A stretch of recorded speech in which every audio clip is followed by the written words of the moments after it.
सुप्रभात। राष्ट्रीय प्रौद्योगिकी संस्थान उत्तराखंड से जुड़े सभी स्वयंसेवक, कुल सचिव, अधिष्ठातागण, संकाय सदस्य, अधिकारी और कर्मचारीगण, उपस्थित सिपाही मित्र, आप सभी का हार्दिक अभिनंदन और बहुत बहुत आभार। जैसा कि आप सभी जानते हैं कि महात्मा गांधी के 150वें जन्म वर्ष समारोह का समापन एक राष्ट्रव्यापी अभियान के साथ करने के उद्देश्य से भारत सरकार के आवास एवं शहरी कार्य मंत्रालय और पेयजल एवं स्वच्छता विभाग, जल शक्ति मंत्रालय द्वारा 15 सितंबर से 2 अक्टूबर 2023 तक स्वच्छता ही सेवा पखवाड़ा का आयोजन किया जा रहा है। महात्मा गांधी जी ने आज़ादी के साथ साथ स्वच्छ और विकसित भारत का भी सपना देखा था, जिसके लिए वह चाहते थे कि भारत के सभी नागरिक एक साथ मिलकर देश को स्वच्छ बनाने के लिए कार्य करें। आज हम सभी लोग महात्मा गांधी के स्वच्छ भारत के सपने को साकार करने के लिए माननीय प्रधानमंत्री श्री नरेंद्र मोदी जी के 1 तारीख 1 7 1 घंटा श्रमदान के आह्वान पर सामूहिक रूप से स्वच्छता के लिए 1 घंटे का श्रमदान करने के लिए एकत्रित हुए हैं।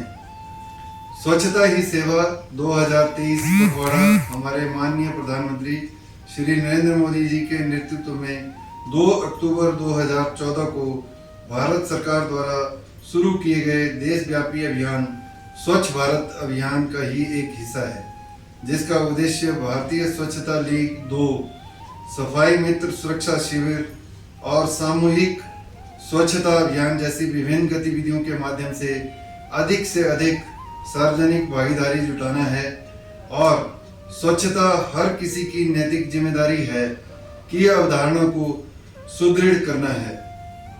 1947 में भारत की आज़ादी के बाद से स्वच्छ भारत मिशन से पहले आधिकारिक रूप में केंद्रीय ग्रामीण स्वच्छता कार्यक्रम, संपूर्ण स्वच्छता अभियान और निर्मल भारत अभियान चलाया गया था, परंतु दृढ़ राजनीतिक इच्छा शक्ति, सक्षम नेतृत्व और लोगों में व्यवहार परिवर्तन की कमी के परिणाम स्वरूप व्यापक सामाजिक परिवर्तन नहीं हो पाया था।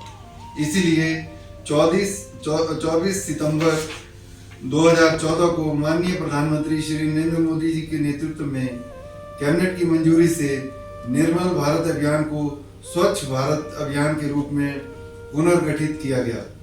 स्वच्छ भारत मिशन के प्रथम चरण के तहत खुले में शौच को खत्म करने और ठोस अपशिष्ट प्रबंधन में सुधार करने के लिए भारत सरकार द्वारा देशव्यापी अभियानों की लंबी श्रृंखला का आयोजन किया गया, जिसके परिणाम स्वरूप देश ने अभियान में निर्धारित किए गए लक्ष्यों को 2 अक्टूबर 2019 तक हासिल कर लिया। आज मुझे यह कहते हुए गर्व हो रहा है कि 2019 में सबसे कम खुले में शौच मुक्त स्थिति का लक्ष्य हासिल करके भारत ने अपना सतत विकास लक्ष्य संयुक्त राष्ट्र द्वारा निर्धारित समय 31 दिसंबर 2030 से 11 वर्ष पूर्व एक रिकॉर्ड समय में हासिल कर लिया है। वर्तमान समय में भारत सरकार द्वारा स्वच्छ भारत अभियान का दूसरा चरण चलाया जा रहा है। इस उद्देश्य चरण 1 के काम को पुख्ता करना, ठोस और तरल अपशिष्ट के प्रबंधन में सुधार करना है, स्वच्छता कार्यकर्ताओं के जीवन को बेहतर बनाने के लिए काम करना है और संयुक्त राष्ट्र द्वारा 2015 में स्थापित सतत विकास लक्ष्य से आगे की ओर बढ़ना है। मेरा व्यक्तिगत रूप से मानना है कि स्वच्छता बनाए रखना केवल सरकार की जिम्मेदारी नहीं है, बल्कि भारत देश के हर नागरिक का यह नैतिक और संवैधानिक कर्तव्य है कि वह अपने चारों ओर के वातावरण को गंदा नहीं करें और न ही सार्वजनिक स्थलों पर गंदगी फैलाएं। दुनिया के जो भी देश आज आपको स्वच्छ और साफ सुथरे दिखाई देते हैं, उसकी वजह वहाँ के लोग हैं। वे सफाई कर्मियों पर निर्भर रहने की अपेक्षा खुद सफाई करने और अपनी सड़कों का, अपने चारों ओर के वातावरण को गंदा ना करने में ज़्यादा विश्वास रखते हैं। हमें भी अपने देश को स्वच्छ रखने के लिए इसी तरह की प्रतिबद्धता दिखाने की जरूरत है। हमें भी हमारे आसपास के क्षेत्र और सड़कों को साफ करने के लिए किसी सफाई कर्मचारी का इंतजार नहीं करना चाहिए। मेरा दृढ़ विश्वास है कि लोगों को साफ सफाई करने के लिए कहने के बजाय हाथ में झाड़ू पोछा लेकर स्वयं अपने आसपास की सफाई करना कहीं ज्यादा बेहतर और दूसरों को प्रेरित करने वाला है। महात्मा गांधी जी ने एक बार कहा था कि स्वच्छता राजनीतिक स्वतंत्रता से अधिक महत्वपूर्ण है। उनका यह कथन समाज में स्वच्छता के महत्व को रेखांकित करने के लिए पर्याप्त है। सभी भारतीय नागरिकों को इस जिम्मेदारी को समझने और स्वच्छता के प्रति अपने नजरिए और क्रियाकलापों में व्यापक बदलाव लाने की आवश्यकता है। जिस प्रकार से हम अपने घर को और स्वयं को साफ सुथरा रखना पसंद करते हैं, उसी प्रकार से भारत देश को स्वच्छ, साफ और सुंदर बनाने में अपना योगदान देना चाहिए। कोई भी सरकारी प्रयास या सरकारी स्वच्छता अभियान तब तक प्रभावशाली नहीं हो सकता जब तक कि हम यह दृष्टिकोण नहीं अपनाते हैं कि पूरा भारत देश हमारा घर और इसमें बहुत से परिवारों के लोग एक संयुक्त परिवार की तरह रह रहे हैं।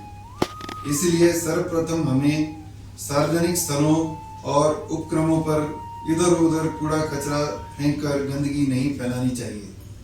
और यदि ये जाने अनजाने किसी कारण से गंदे हो गए हैं तो हमें इसे स्वयं साफ करना चाहिए, क्योंकि इसके लिए हम ही जिम्मेदार हैं। केवल इसी के द्वारा हम भारत देश को स्वच्छ, सुंदर और निर्मल बना सकते हैं।